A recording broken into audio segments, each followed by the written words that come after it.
Good morning. My name is Stacy Wood. I'm a Public Information Officer with Buncombe County Government. And this is your community briefing for Wednesday, December 4th.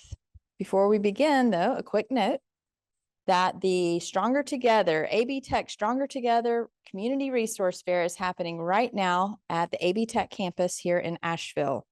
This event will be happening until 1 p.m. and it is a great way for you as a community member, you as a community organization to connect with essential resources to assist our community and individuals in the recovery journey. This is at the AB Tech campus in the Ferguson Auditorium building at 340 Victoria Road. Here, again, you can connect with representatives from Buncombe County, the City of Asheville, FEMA, Land of Sky, United Way, NC Works, Manna Food Bank, and more. Today, we will be joined by the City of Asheville, the American Red Cross, and FEMA. But first, we will hear from Avril Pender, County Manager.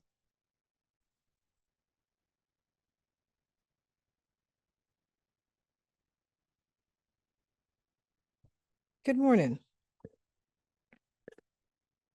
Starting today, Wednesday, December 4th at noon, the Buncombe County Fire Marshal's Office is issuing a ban on open burning for all of Buncombe County due to adverse atmospheric conditions. Those conditions include high fire danger, low humidity, and strong gusty winds.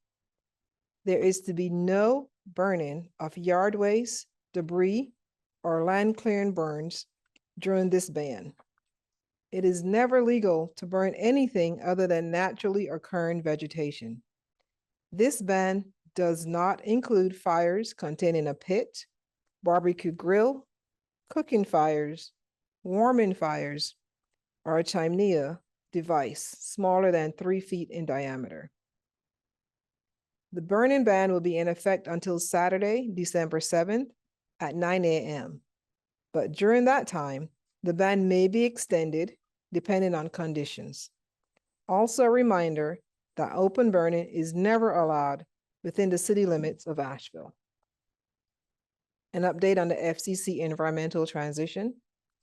FCC continues its transition into the community as the new trash and recycling service provider for unincorporated Buncombe County. This week, Wadesboro began picking up their bins, and soon after, FCC will begin delivering their bins. This is how the process will work. Wadesboro will be picking up their bins shortly after their rescheduled trash and recycling pickup days. Within a few days, FCC will deliver new bins to your home. These bins will match the size of the bins you currently have. If you purchase a beer cart from Wadesboro, you will keep those and an FCC sticker will be placed on them. Your trash will continue to be picked up as usual by Wadesboro in December using the new FCC bins. Starting in January, you will have to sign up and subscribe with FCC for your trash and recycling to be picked up. If you would not like to subscribe with FCC, you would have the option to opt out before quarterly billings begin. So to summarize, if you are a current Wadesboro customer, you need to sign up with FCC at fccenvironmental.com/Buncombe to continue service in the new year. An update on property tax bills. As the holiday season approaches, it's a good time to make sure you have paid or have a plan for your Buncombe County property tax bill. Now that county offices have reopened, the tax department is available for in-person payments, and parking is available at a lot across the street from 94 Cox Avenue. Please be aware, North Carolina law does not allow property tax waivers or exceptions due to natural disasters. Regardless of circumstances stemming from Hurricane Helene, property taxes are still due on January 6th. The tax office is here to help you figure out a plan. So please contact us as soon as possible. The tax office is open Monday through Friday from 8 a.m. to 5 p.m. And you can call 828-250-4600 4910 for help on making an alternative way to pay your tax bills, help setting up a payment plan, and more. For frequently asked questions about the tax bills and hurricane-related tax information, go to buncombecounty.org/tax. Our community care stations and water distribution sites. Due to the significantly reduced demand for our community care stations and water distribution, all water distribution sites and some community care stations in both the city and the county have closed, with the exception of 4 community care stations in the most impacted communities. The current open sites: Morgan Hill Baptist Church at 594 Barnersville Highway, Bethel United Methodist, 1050 Riceville Road, Owen Pool, 117 Stone Drive in Swannanoa, and Fairview Ingalls at 225 Charlotte Highway. This is located by the Reynolds High School. These sites will be open from 7 a.m. to 7 p.m. to continue to serve residents in these highly impacted areas. An update on Code Purple. Today and tomorrow are Cold Purple days. Cold Purple is a coordinated effort between Asheville and Buncombe County shelters and other organizations to provide emergency overflow shelter during cold weather to people experiencing homelessness. Cold Purple sites will also work with participants to refer them to ongoing shelter and housing options. Shelter locations during Cold Purple include AB CCM 20th Street, open for single men. Intake starts at 4 p.m. This location is accessible via transit route WE2 at Bear Creek Road.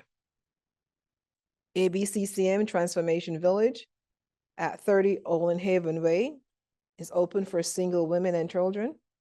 Intake starts at 4 p.m. and this site is accessible via transit route W2. An update on Helene Recovery Housing Assistance Grant. As our community continues to recover from Helene, Buncombe County knows many residents continue to face financial impacts from the storm and are unable to make important payments. The Board of Commissioners have funded $1.2 million, and the county is launching the Helene Recovery Housing Assistance Grant, which provides up to 3 months of support for rent, mortgage payments, or utility bills. To be eligible, you must have lived in Buncombe County prior to September 26, 2024. Your finances must have been negatively impacted by Hurricane Helene. Your income must be between 80% of the area median income. For example, this is $74,800 per year for a family of 4. The grant can pay 3 months of overdue or upcoming rent, mortgage payments, and utilities, such as electric, gas, water, and sewer. The grant doesn't cover things like trash removal, energy costs such as fuel, oil, internet, property taxes, credit card bills, or insurance. Other programs like FEMA disaster assistance can help with those expenses.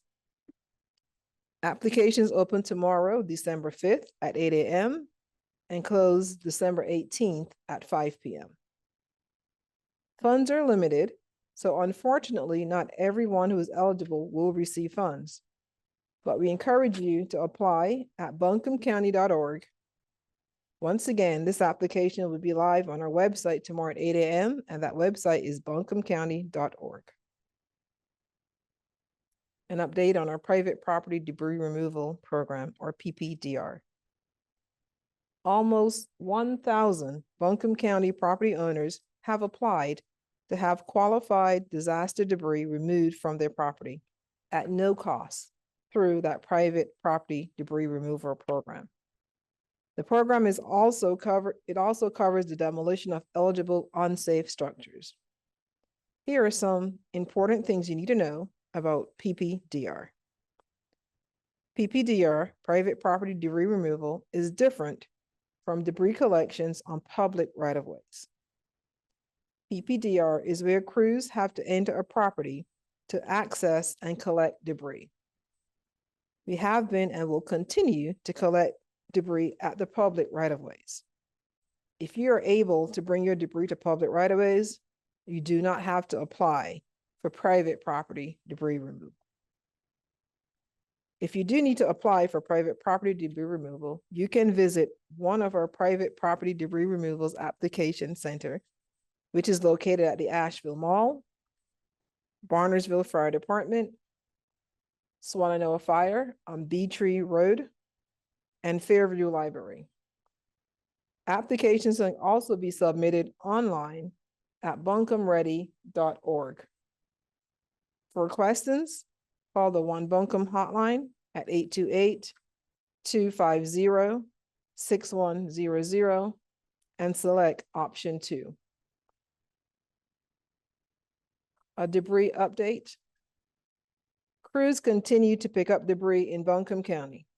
As of Wednesday, December 4th, 396,180 cubic yards of debris have been picked up in Buncombe County, Black Mountain, and the city of Asheville. This is significant progress and great work towards the removal of the estimated 10 million cubic yards of storm debris that Helene left behind. We continue to encourage you to move storm debris to the public right-of-way and separate it into vegetative, construction, large appliances, hazardous waste, and electronics. Please don't bring debris to the landfill or place them in your new FCC bins. Update on low-income housing, low-income energy assistance program, or LIAP. The Low-Income Energy Assistance Program is now accepting applications for one-time heating bill help for low-income households. Payments go directly to heating vendors. Households, including a person aged 60 or older, or disabled persons receiving services from the North Carolina Division of Aging and Adult Services, are eligible to sign up for assistance until December 31st. All other households may apply from January 1st to March 31st, or until funds are exhausted.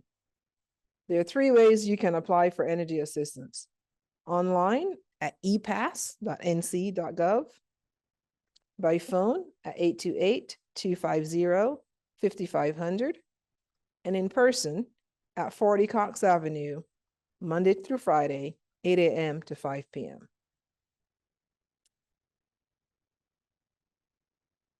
Our update now on USDA Emergency Watershed Protection Program, or EWP. Buncombe County residents affected by Hurricane Helene may qualify for the USDA Emergency Watershed Protection Program to address damage, threatening structures, roads, bridges, or other infrastructure. EWP covers assistance for debris-clogged waterways, unstable stream banks, severe erosion impacting public infrastructure, wind-borne debris removal, and steep slopes at risk of sliding. Damage must pose a threat to existing structures or infrastructure. Note that repairs typically occur within 1 to 3 years. To qualify, you can submit damage information via the county's property damage form. It is on your screen. You can access this by scanning the QR code on your screen, and we will also add the link to the chat.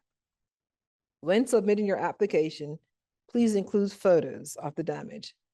If you don't have computer access, please call 828-250-4785.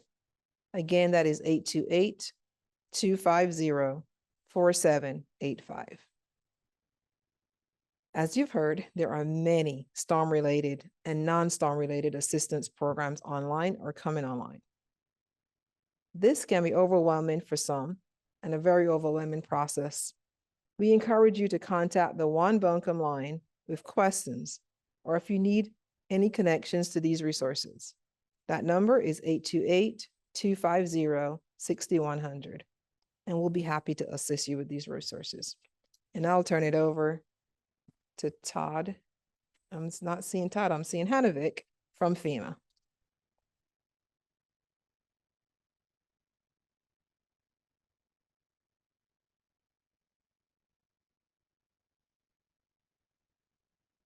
Hey, good morning. My name is Hannah Vick, and I'm with the Federal Emergency Management Agency. And I'd just like to share a few updates with you on our recovery programs for Buncombe County. So far, FEMA has distributed more than $85 million to individuals and households, which is money directly to those in need for housing and other needs assistance. More than 53,000 households in Buncombe County have received assistance from FEMA so far. And if you have not registered for assistance, there is still time. You can register with FEMA by going to disasterassistance.gov or by calling 1-800-621-3362. For those of you that have already registered with FEMA, you may have received a phone call or a text or a letter from FEMA and still have questions. Or it's possible that you've registered and received some assistance, but you still have needs. If that's the case, please reach out to us. You can call that number, 1-800-621-3362, or use the website. You can also visit one of our disaster recovery centers. The Disaster Recovery Center at the Asheville Mall is still open. And we've just opened a mobile disaster recovery center in Barnardsville. The mobile center in Barnardsville will be at the Fire Department Station number 15 through tomorrow, December 5th. And on Friday, December 6th, the mobile center will open at the Fairview Public Library and will offer services through Tuesday, December 10th. And then on next Wednesday, the mobile center will travel to Weaverville and be open through that Friday. The details of this schedule were sent out via a news release last week, and we're happy to resend it to anyone who would like it. The disaster recovery centers, both at the mall and those that are traveling around the county, are available to help residents with their applications. The center also offers different resources and information outside of the FEMA programs. And while you do not need to visit a disaster recovery center in order to receive FEMA assistance, you can apply and talk to somebody via the 1-800 number. The centers offer a way for you to speak face-to-face with someone from FEMA and get your questions answered. As I mentioned last week, FEMA's Transitional Sheltering Assistance Program, or TSA, is housing more than 1,000 people in Buncombe County hotels. For those staying in one of those TSA hotels, FEMA works directly on a case-by-case basis with each family as they identify longer-term housing options. In some cases, the individuals who are staying in hotels have had their homes repaired or now have access to their homes, or their homes are safe and sanitary with utilities. For those currently staying in TSA hotels, it's extremely important, and I cannot stress this enough, that you stay in touch with FEMA. If FEMA is trying to get in touch with you, please call us back. We need to talk to you about our application, about your application. If you get a phone call or a text from FEMA, please respond as soon as possible so we can assist you with the next steps in your recovery. We understand that oftentimes circumstances change during recovery and your housing situation might change, or you might have new needs now that you didn't have a month ago. So it's essential that you keep us updated and we can work to find resources to help. Buncombe County and the City of Asheville and the surrounding municipalities have been great partners as we all offer assistance moving forward. We know that we're just one part of this team working towards solutions for families all across Western North Carolina. Thank you for your time. I'll now turn it over to Mike Tanner with the American Red Cross.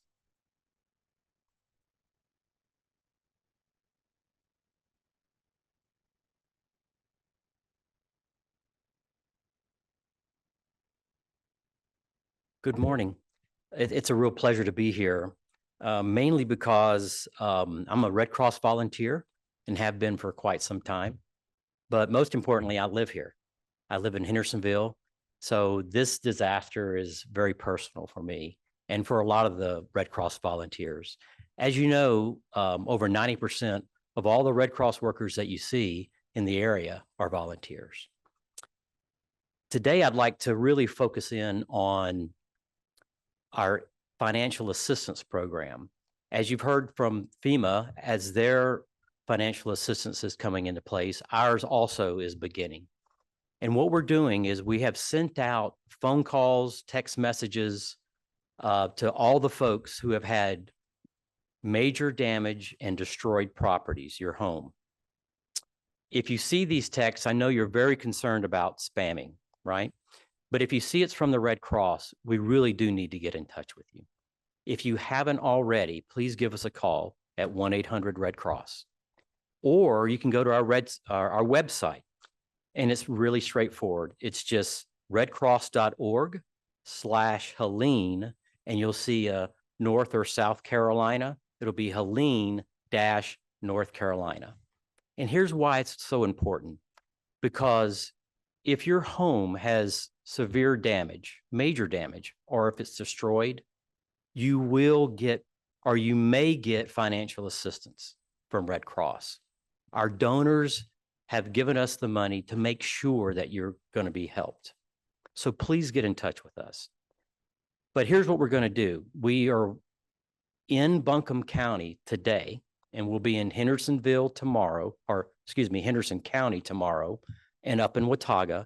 We're going to be making our way through all the counties. But specifically here in Buncombe, we have folks on the ground going door to door, handing out door hangers and flyers, looking for your address, your very specific address, because we know through our damage assessment what addresses have major damage or have been destroyed. And we'll give you a flyer. We'll leave it on your door if you're not there. So please check it if you haven't. But you could circumvent all of this by just calling 1-800-RED-CROSS. And our caseworker will literally walk you through the 10 or so questions that we'll need from you so that we can get you financial assistance. The other thing I'd like to share with you today is, one last thing, we'd like for you to do this before December 20th. Okay, so before the holidays really hit, we really want you to get in touch with us. But there's another thing I want to share with you as well, and I'm really proud to share this with you. As I mentioned, I'm a local Red Cross volunteer, but when the hurricane hit here, we had over 2,000 volunteers from around the world basically come here from Red Cross. There were some local, those of us who were local, but we had 2,000 of our brethren, if you will, come and help in every way that we could. And as you know, Red Cross has trained disaster workers that come for feeding. We work closely with FEMA and opening in the counties to open shelters and feed at the community care sites. If you look at what we did, we served almost 2 million meals to date. And most of those are right here in Buncombe County. If you look at our shelters, we had over 25,000 people staying or overnight stays in the shelter, over almost 150 residents in 73 different shelters. And again, most of those were right here in Buncombe County. If you think about all the items that we typically give out, so typically on a hurricane or a tornado or a flood or even a wildfire, I've worked many wildfires in the West, rakes, cleaning materials, those kinds of things. You don't need those kind of materials here, not for this hurricane. So for the first time, Red Cross, instead of us giving folks what we think they need, we were asking them, what do you need? And for the first time, we were giving out heaters, not just our great blankets, as you know, that are made right here in Fletcher. But we were also giving out warm weather clothes, hot tents, sleeping bags, just whatever someone needs, chainsaws. I mean, this was things that are so far out of the box. And this hurricane in our area has changed Red Cross forever. No longer will we just hand you a bucket with a bunch of cleaning supplies. We're going to be coming to you asking folks, what do you need? And because of our great donors that have given us, just hundreds of thousands, if not millions of dollars just for this hurricane, will be able to do things like this in the future. As I mentioned, the other thing about our disaster workers, we had, like I said, over 2,000 folks here. And of that 2,000, more than 10% are health providers, volunteer disaster mental health providers, and also disaster spiritual care providers. And, these folks are just as important. I'm a government operations disaster action team member, and they're just important as we are, because we realize the type of hurricane this was. All of us needed these kinds of folks. And along with that, if you haven't already contacted Red Cross, please do, because we know that this initial financial assistance that we're going to give you, that you may be qualified for, but it also gets you in the system so that when it's time for us to move on into long-term recovery, there may be some additional assistance that you could apply for. So please call us, get your name in the system. And lastly, I just wanted to tell you, so far we've opened almost 800 cases. So we've heard from you, and that's been almost 1,500 people. And what is that? It's financial aid. If your eyeglasses, anything medical, prescription, a cane, a knee brace, a hearing aid, anything like that, we will replace that for you. We'll get in touch with your doctor, and we'll ask you, what's the local pharmacy that you want it to. So please, let us help you. We have all of this. So lastly, we know that we've done about almost 24,000 assessments, damage assessments. And of that, we've seen almost 4,000 homes that have been major damage or destroyed. So, as I mentioned, we've only heard from a little under 800 people, 800 cases, 1,400 people. So so let your folks know, let your neighbors know to call us, call FEMA. We want to be able to get you that financial assistance, or at least understand your case and see how we can help you. And then lastly, we kind of did the math. And, I tell you about some of the items. And, being a math kind of person, we did it. And so we've almost handed out about 680,000 types of items, from heaters to sleeping bags to warm weather gear, even stoves, propane, you name it. A lot of that is at the customer care sites that Buncombe County has opened up. We had like 8 or so opened. You also can get a nice hot meal. There's a warming center there, and most of them, Owens Pool for sure has a warming center. And we're still providing snacks, and Red Cross is helping the county man those. So we'll have 4 of those left. Please, if you need anything at all, go there. And if you want to sign up, we'll help you sign up there as well. Anyway, that's all I have for today. But again, my heart goes out to everyone that has been affected by this really disaster, this hurricane. We're going to be on the ground. Red Cross will be on the ground for as long as it takes. We have a long-term recovery program that we'll be transitioning into after the end of the year. And if you look at some of the examples that we've done in the past, like for Hurricane Ian and Hurricane Idalia, and some of the tornadoes and floods that hit Kentucky, we stayed on the ground a couple of years until it's our new paradigm, long-term recovery. So we'll be here. You'll see a lot of red vests walking around. And if you see us, stop us. Let us know. We can help you as much as you need help. That's all I have. Thank you.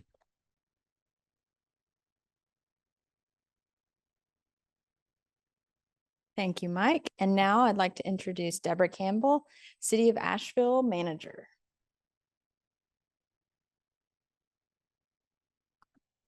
Thank you, Stacey, and good morning.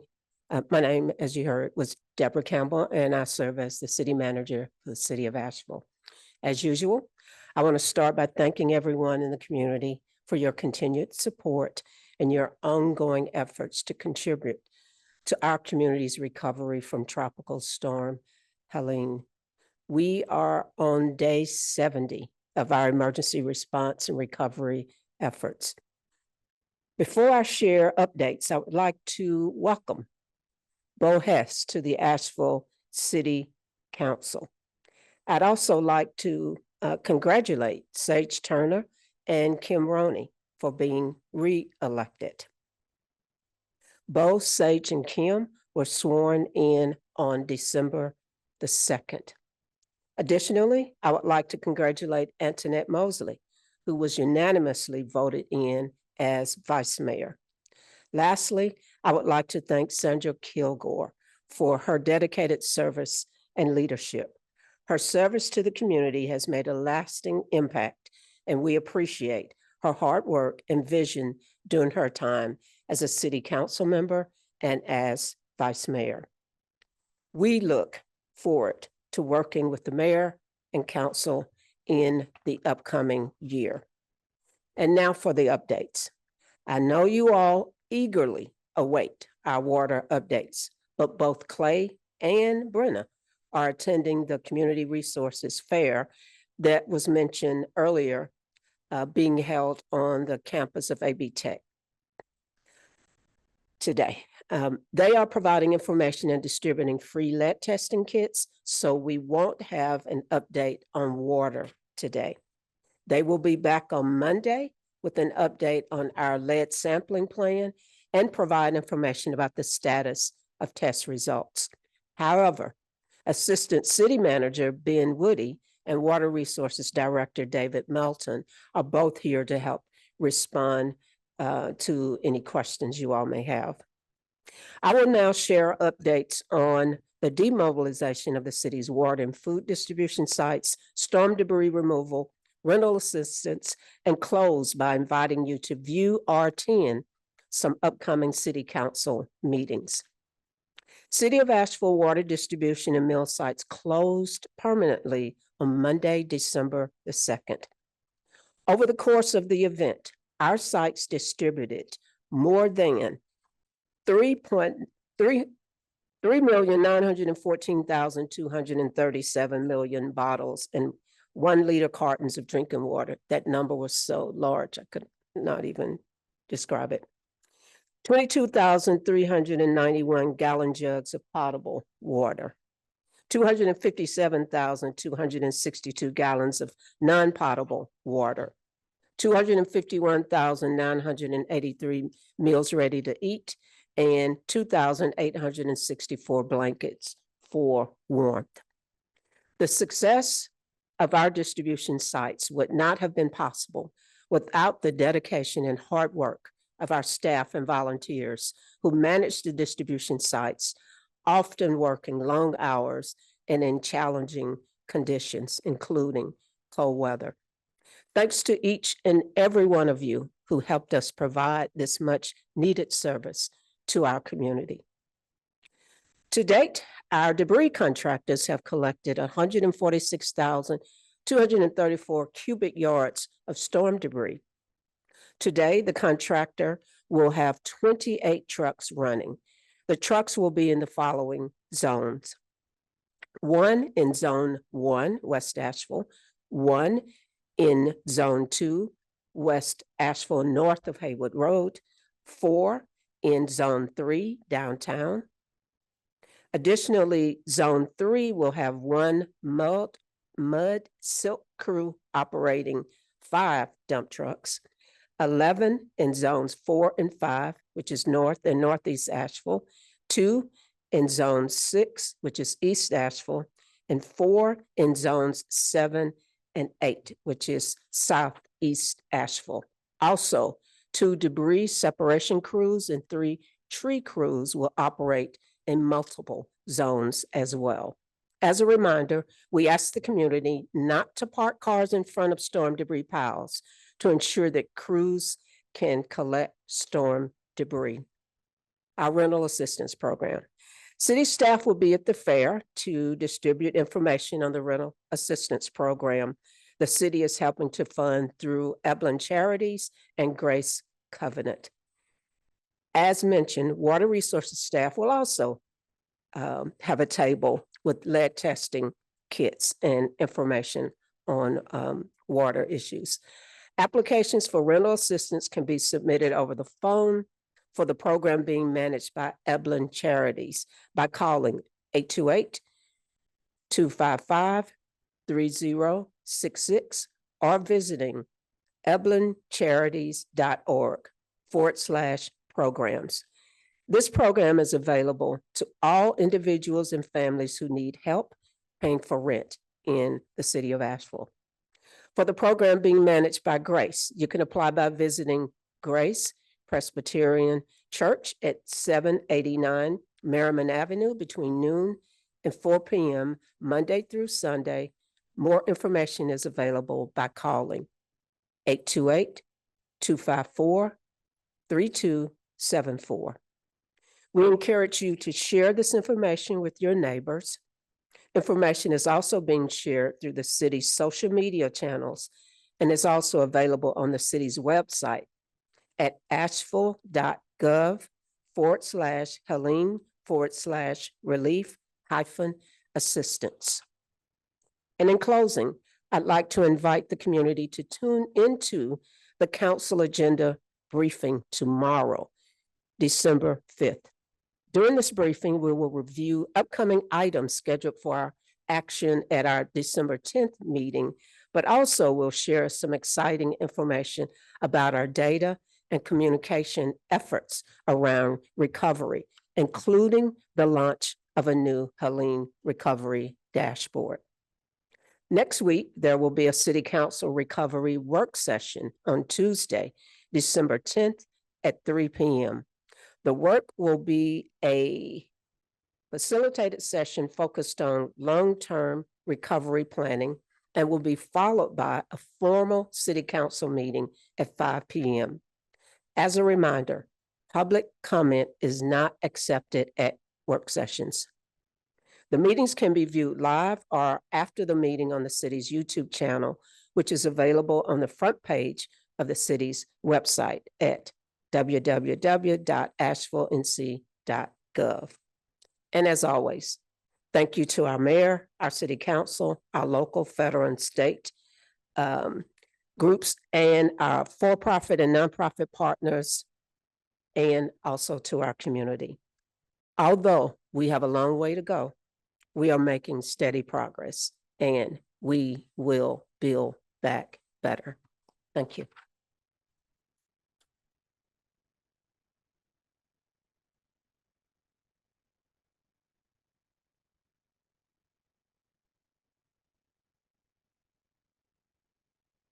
Thank you, Deborah. And with that, we will go ahead and open the briefing up to questions from members of the media who are on the Zoom call. Hey, Stacy, it's Kim King. How you doing? Kim, great. Good morning. I wanted to see if the FEMA spokeswoman would be able to answer a couple questions for me. Sure, Hannah is on her way up here. Thank you. You're welcome. Hey, good morning. Good morning, Hannah. Thank you so much.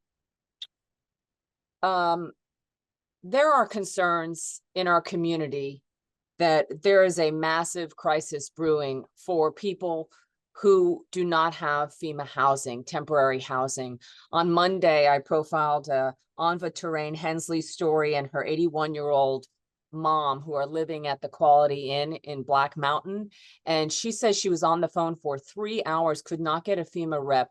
They are begging for help. While they are safe in that motel, they haven't, according to what they've told me, said that FEMA has given them any information about any kind of trailer that they might be able to get. And there is reporting that's going on right now that FEMA only has 27 trailers in this area. I know that in recent weeks, we reported there were just 14 in the area. What is the status on FEMA bringing trailers to our community amid these growing concerns that people in frigid temperatures could be out of luck with housing for the winter?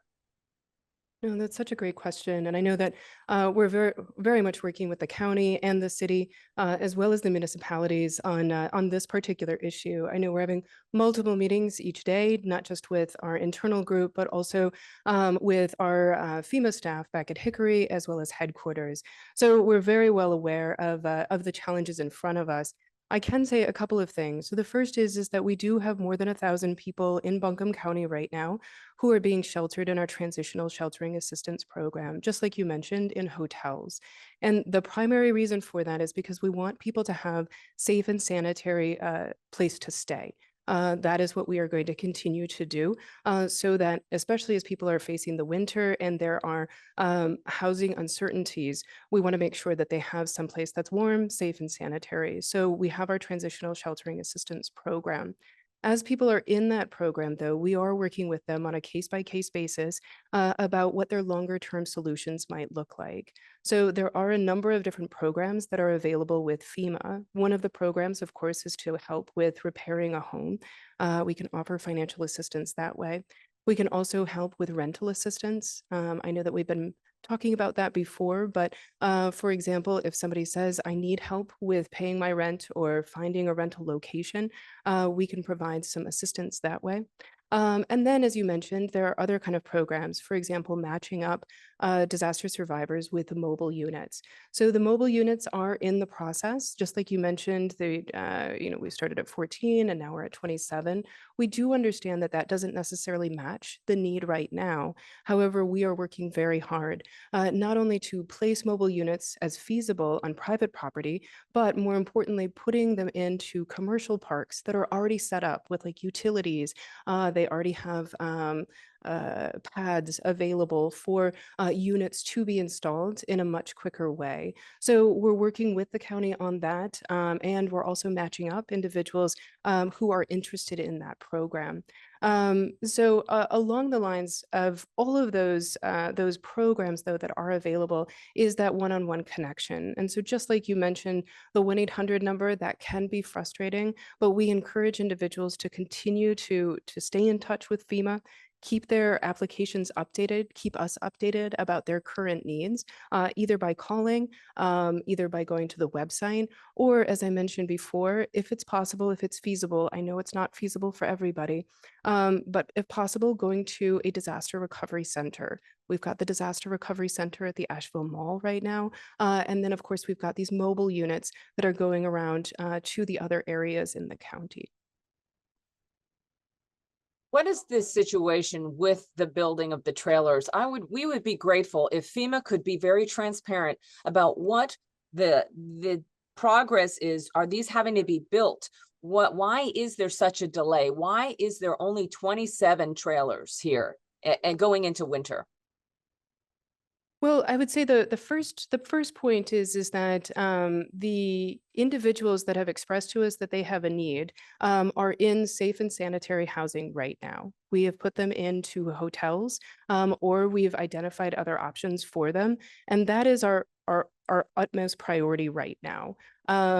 As we look at bringing in mobile units, there are a number of different complicating factors. So, for example, siting a mobile unit on a private property has a lot to do with, for example, topography. Here in Buncombe County, we've got a lot of mountains. You've got a lot of considerations, not just with where is it to actually put the unit, but then also hooking up utilities, making sure the electrical lines, the plumbing lines, everything is good to go and it's safe for a family to stay in. And then in addition, we have some of the same considerations putting them into commercial parks. We want to make sure that we do due diligence so that as we place families into these units, they are a place where they can continue on their recovery journey over the next months and especially the winter time.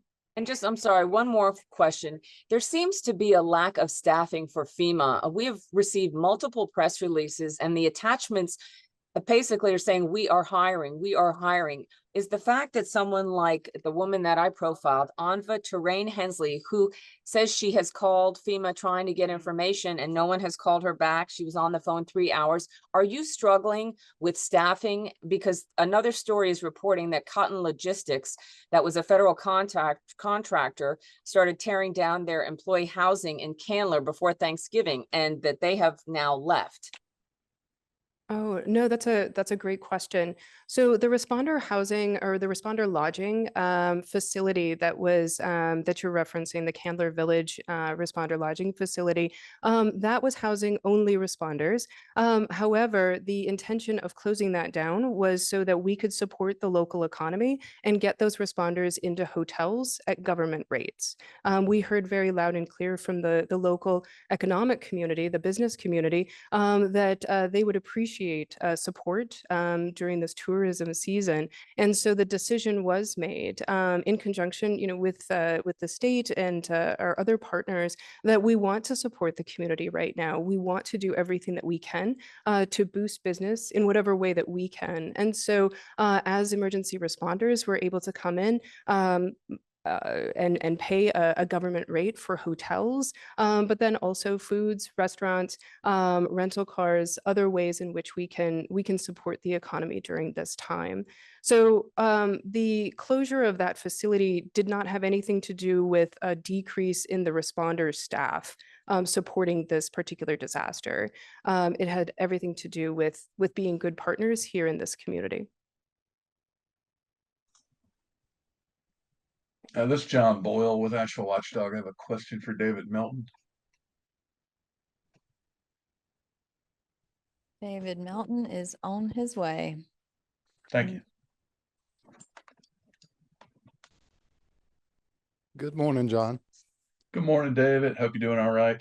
I've had several people ask me, and you probably have had the same thing about the fuse gates at North Fork. And of course, one of them tipped as was designed in the heavy rainfalls on the 27th of September. But some people are convinced that it contributed to more flooding and more destruction downriver. I was just hoping you could address that and this idea from folks that there was a surge of water that came, and they have, in their minds at least, timed it to the falling of the tip gate out there. So I'm hoping you could just run us through that, and if there was any contribution to flooding from that. That's a good question, John. And as you said, the fuse gates did work as designed. I think the bigger win in that is the dam survived, which would have been catastrophic otherwise. We're doing some flow tests and hydraulic tests to determine the exact question you're asking. But definitely the fuse gate did add to the stream.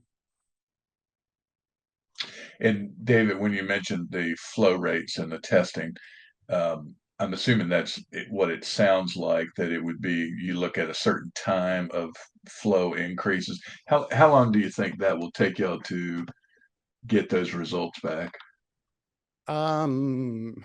Probably several months. Our engineers are working on it now, but it does take time. Okay. Thank you. Appreciate that.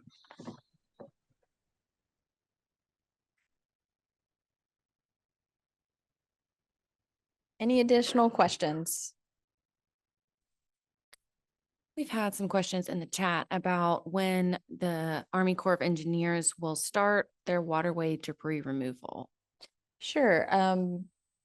Waterway debris removal, we don't have a firm timeline for waterway debris removal, but we should have more information for you in the coming days on a timeline. Those scoping conversations are underway right now, and so we should have more information in the coming days.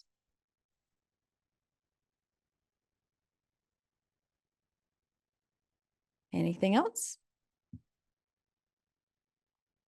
Okay, well, in closing, you can find all of this information and more at buncombeready.org, or you can call the One Buncombe call line at 828-250-6100. Our next community briefing will be tomorrow at 11 a.m. Thanks to everyone who joined us today, and we'll see you tomorrow.